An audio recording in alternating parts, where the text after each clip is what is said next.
party set. I know. You had turned it on already, right? Okay.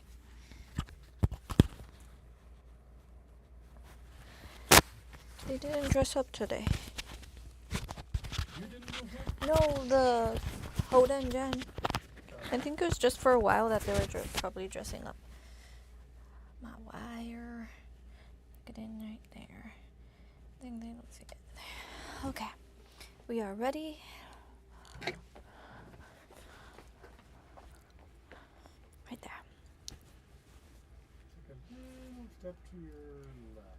Left? Little. More? How you good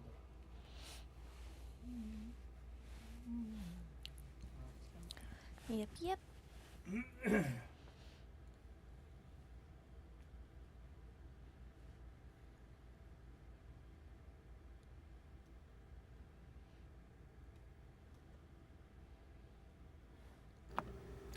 Thanks for watching the KGNS Digital News Desk. It is Monday, February the 26th. Last few days of February. It is a leap year, though, so we will see a February the 29th, and then we hit the 1st of March on Friday. Now, thanks so much for watching. If you missed the morning show, KGNS News Today airs at 6 a.m. from 6 a.m. until 7 a.m. So we're done with that, but we've got more newscasts still to come. Telemundo en tu casa at 11, and then I'll see you on KGNS News at noon. Someone else who joins me on the noon show is Yolanda Villarreal. She knows all about weather. Hi, Yolanda. How are you? Good morning, Ruben, and good morning to everybody. How was your weekend? How was the temperatures over the weekend, It was a Ruben? little warm, Yolanda. It was a little warm, yeah. Did you head outdoors? Did you do anything outside? No, I did not, but I was waiting outside my house. You know how sometimes the air show you could see the planes flying around Laredo. I did not see any of them flying over Laredo, so I was like, okay, I'll just keep reading my weather books. So for today, it is going to be on the warm side for mainly all of South Texas, even in the central states from Oklahoma all the way into the Dakotas. Above normal temperatures are expected, and not only just for today, even for tomorrow. So in our viewing area, going back home, these are our temperatures this morning from the upper 60s to some already in the 70s. We're 73 is our current temperature, 71 for Falcon Lake, in the upper 60s for Freer, Heavenville, 65 for Cotula, and 68 for Carrizo Spring. Our winds continue to be out from the southeast, but we're taking a look at our visibility because this morning there was some spots that had lots of dense fog, and that was for Zapata and Falcon Lake, but right now no fog anymore.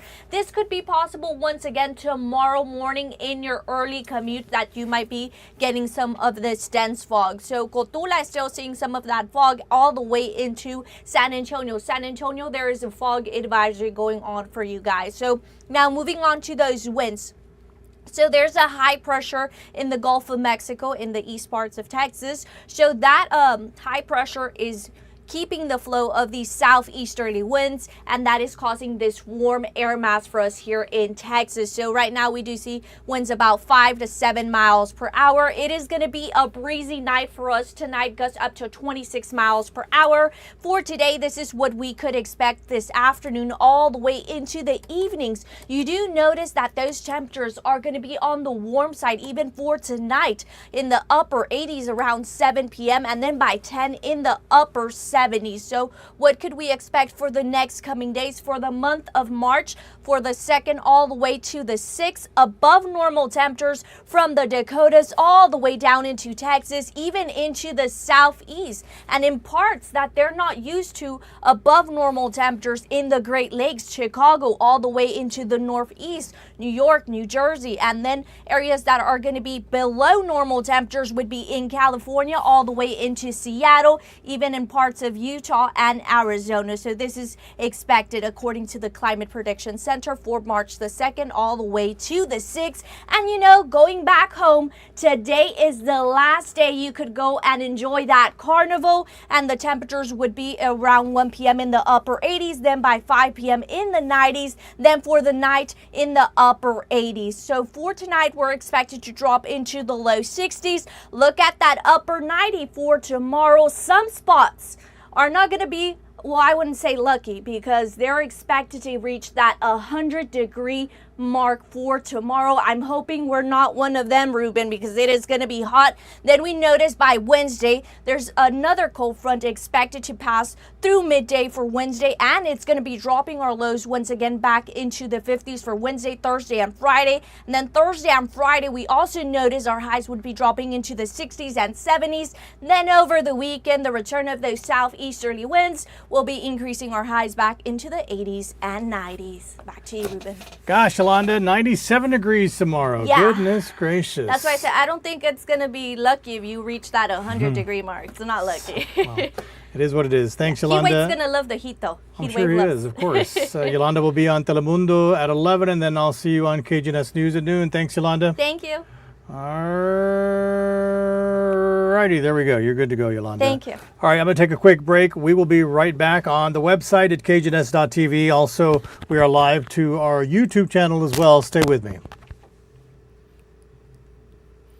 I had to mention the carnival because, you know. Yeah. And then, they take your receipt at McDonald's and the entrance is free. I was going to mention something like that, but I was like, nah, that's too much advertising.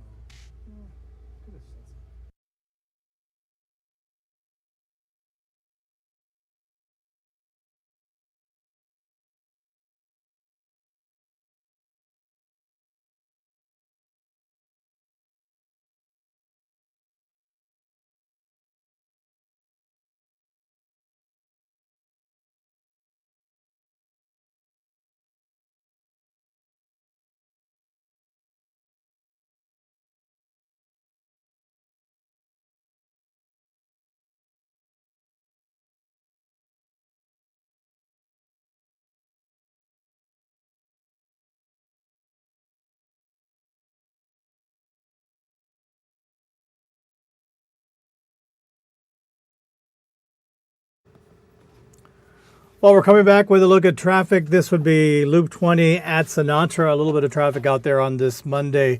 Mid-morning, this is the area that you would expect to be a little busier because of the carnival, but they don't open until about noon. Again, as Yolanda mentioned, this is the last day for the carnival on Friday. That turn right there to get onto Sinatra was the line was pretty long, and everybody was trying to get to the carnival before the weekend started. But again, today will be the last day. All right, so let's go ahead and get into some news this morning.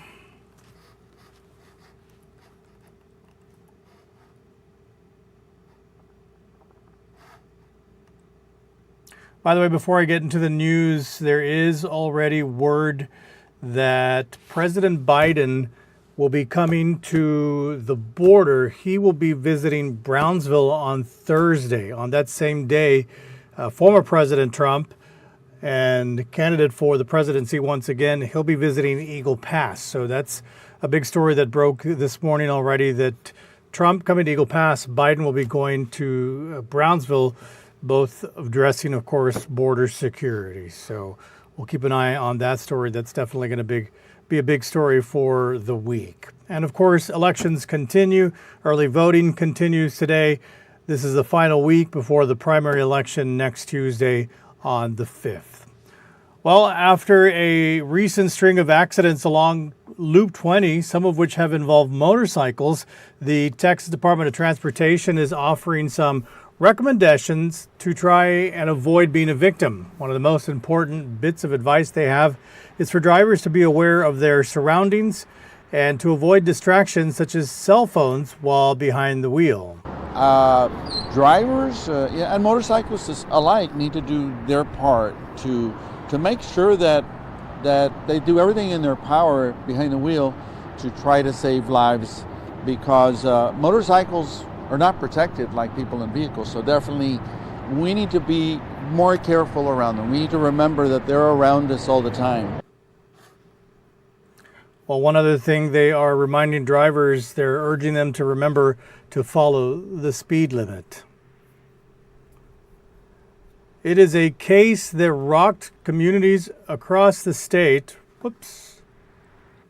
It is a case that rocked communities across the state. A little girl kidnapped, killed, and found in a river. The autopsy report of 11-year-old Audrey Cunningham says the young girl died of, quote, homicidal violence, including blunt head trauma. She was reported missing February 15th after never making it onto her school bus and failing to show up to class.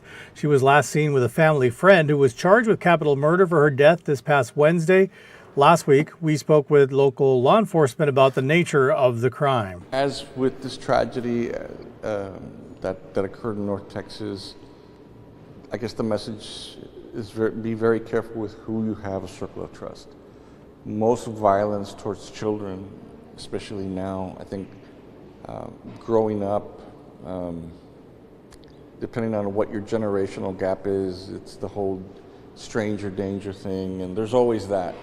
But more so, we're finding more and more prevalent that it is a person in the circle of trust, a person who's known to the family or the victim, a person who is trusted to the family or victim, and where violence will befall a child.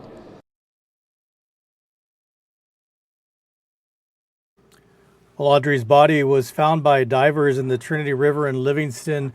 Investigators believe she was killed the same day that she was reported missing. Senator Ted Cruz was in Laredo holding a town hall meeting with dozens of people attending. It took place in downtown Laredo Sunday with a variety of issues discussed on topics such as commerce, border security, and economic growth.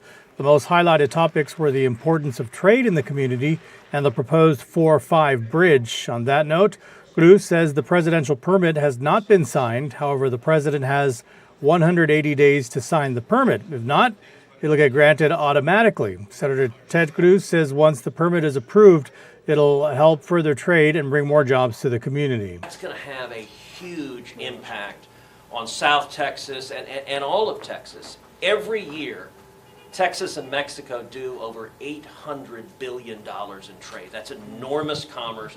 The World Trade Bridge right now is 8 lanes. The proposal is to expand it to 18 lanes. The 4-5 bridge will give yet another avenue coming in, and then you put Brownsville and Eagle Pass.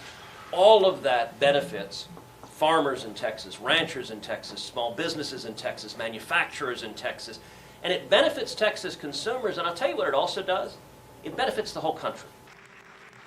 Cruz adds legislation has passed to expand and make improvements to highways 22, 69, and 2. Having these infrastructure improvements will result in tractor trailers being able to travel from point A to point B in the U.S. Laredo Mayor Victor Trevino and Webb County Judge Tano Tijerina also participated on the panel with Senator Cruz.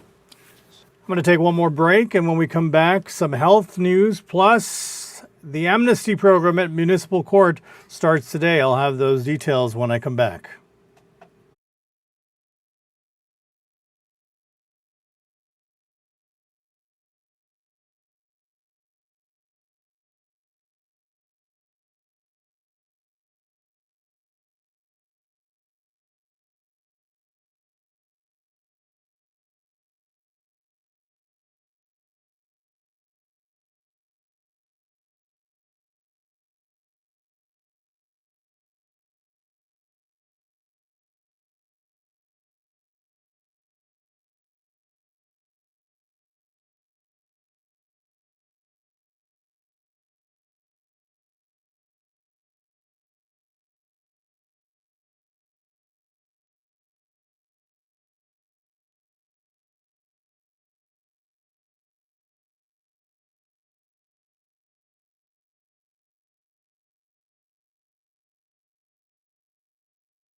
All right, thanks for staying with me on this Monday morning, 15 minutes past the hour.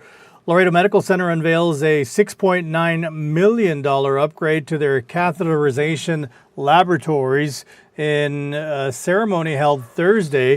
The hospital announced the enhancements to its heart and vascular program with upgrades to its 2 existing labs. The upgrades are expected to cater to a wide range of cardiac procedures, including angioplasty, stents, shockwave therapy, and more. These improvements promise to streamline procedures, reduce recovery times, and ultimately improve patient outcomes, especially when it comes to caring for the diverse South Texas population that sees more heart disease than any other place in the country. Heart disease in Hispanics in particular, but in general, is still the #1 cause of death, both in the United States and worldwide. And that just continues to grow. So the need for cardiac care is growing as well, and now we have all the technology that we need to treat anybody that comes through the door with heart disease. Dr. Cigarra went on to say that the unveiling of the upgraded cath labs allows the team of cardiac specialists to perform intricate procedures with unprecedented precision and efficiency. And if you have outstanding warrants or traffic violations, you have a chance to clear your record, no questions asked. Starting today, Laredo's Municipal Court is holding its Warrant Forgiveness Amnesty Program. Judge Jesus Dominguez says this will be the 5th time that the program takes place at the Laredo Municipal Court. The program includes all pending cases, arrest warrants, and fines sent to collections. Dominguez assures everyone that no one will be arrested as long as they make an appearance in court and attempt to make arrangements on their pending cases. If you don't have those resources, you need to come to court to tell us. Like that, we can go through the exercise of the ability to pay, and then we'll put you on a special program so you'll be able to finish your cases. Just because you don't have money is not an excuse not to show up. And again, that program did begin today, so you have until the 22nd, so you've got almost a month to take care of business over at the municipal court. They're going to have clerks available to help with information on specific cases. If you're interested, stop by the court, 4610 Maher Avenue. Let's take one last look at traffic this morning. This would be I-35 at Del Mar.